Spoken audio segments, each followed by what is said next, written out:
Alright, welcome back to Outdoor Exclusives.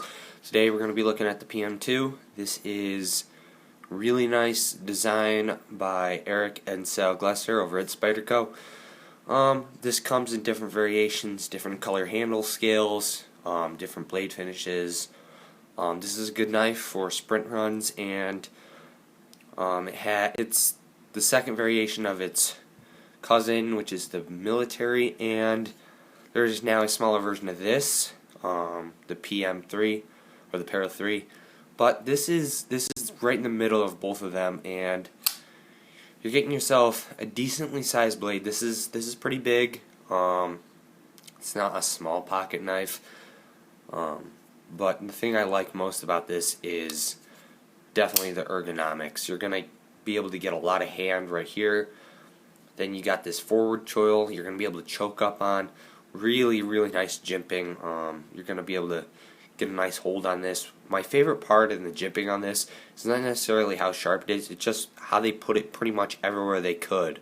See up here over by the stop pin where the compression lock goes, you got these silver scales over here. The liners are actually jimped, and it's just really nice how they even thought to put jimping here. This does have a DLC coating, which is held up very nice. I have used this. This actually has my own edge on it, and that's why you see these scratches here. I did reprofile this tip only because I was testing this on some wood, and I did like the tip test, and I actually broke the tip off, and I was really surprised. Not a big chunk of it came off. There was a decent size, just the tip. I did reprofile it though. I don't know if you can see that, but I tried the best I could. This does have the compression lock, which is really nice for one hand opening and closing. You can spidey flick it, roll it out with your thumb if you want. Woohoo, I'm losing myself here. Holy cow, this is like a weird rig, sorry about that. Does have a really nice spidey hole. This is the variation, the black blade, black hardware, black G10 scales. The G10 on this is not too grippy, but it is just enough. Some cold steel knives have really aggressive jimping, and some other knives don't have super aggressive jimping. This is like right in the middle ground. You do have a very generous lanyard hole. You can be able to fit just about any cord you want for a lanyard on there. Not really a lanyard guy, but I know there's a lot of people out there that are. It does have a 4-way positionable clip for left and right tip up, tip down carry. This is, I think, just a painted hourglass clip. It has held up pretty nice, but it is going to wear faster than your blade coating, I think. This is made over in Golden, Colorado, USA Earth. So it is a USA made knife, which is another plus side. Not that any of Spyderco's knives that are made in like Seki City, Japan, or China are bad. It's just nice to see a USA made knife. I do have this ghetto wave on here, kind of like Sheet and Emerson there. Kind of just snag it on your pants when you pull the knife out, it's going to open up. That's an option. You can put it on there if you want. It is a nice slicer. I think my favorite part about this was it was fairly easy to sharpen. I am not, a pro at sharpening, but I got this pretty sharp. I don't know. Let me see if I can find a piece of paper real quick.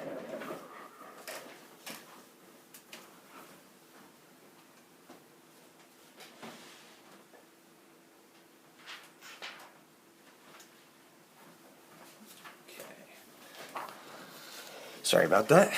This is my edge. Let me see if I can get in there. So, I'm not good at paper cutting. That's my edge. That's not factory, but that is still really sharp. It's just really easy to sharpen. That's the one thing I like about it. It does have an S30V steel, which is good to go. You're not going to have very many problems with it. It's going to be a little harder to sharpen than steels like HCR MOV, HCR 13, my bad. But it is going to hold an edge longer, and I don't know how to polish, but I bet you could get this to be polished really nice. This just has a rough finish on it.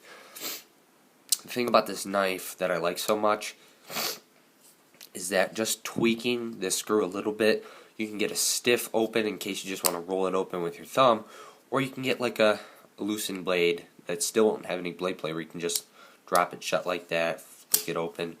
I have it kind of tightened up so it doesn't just fall shut if you go like this. Kind of does, but you can tweak this to your liking for opening and closing. I would like to tell you though that if you happen to take this apart and disassemble it, you are going to void Spyderco's warranty. They're not really huge on people taking apart their knives and not being able to put them back together.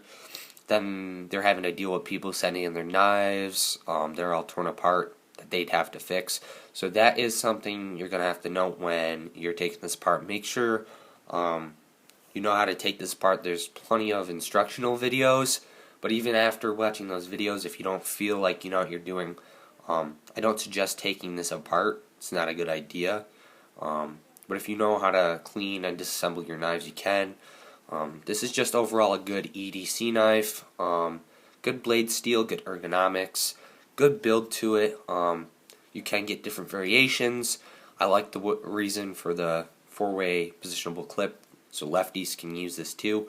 And the thing about this knife that's really nice, this thumb hole is ambidextrous, so you can use it with both lefties and righties. I mean, I'm not a lefty, so here's my left hand. That's the best I can do with that one. It's really nice to sharpen it up. Shouldn't have to do that too often, but this is just a good knife. You're going to be able to use it a lot. I'm sure it's going to last. You can get a satin version of this, but I think that's it for today. Just wanted to do a quick little review on this knife. And thanks, and have a nice day.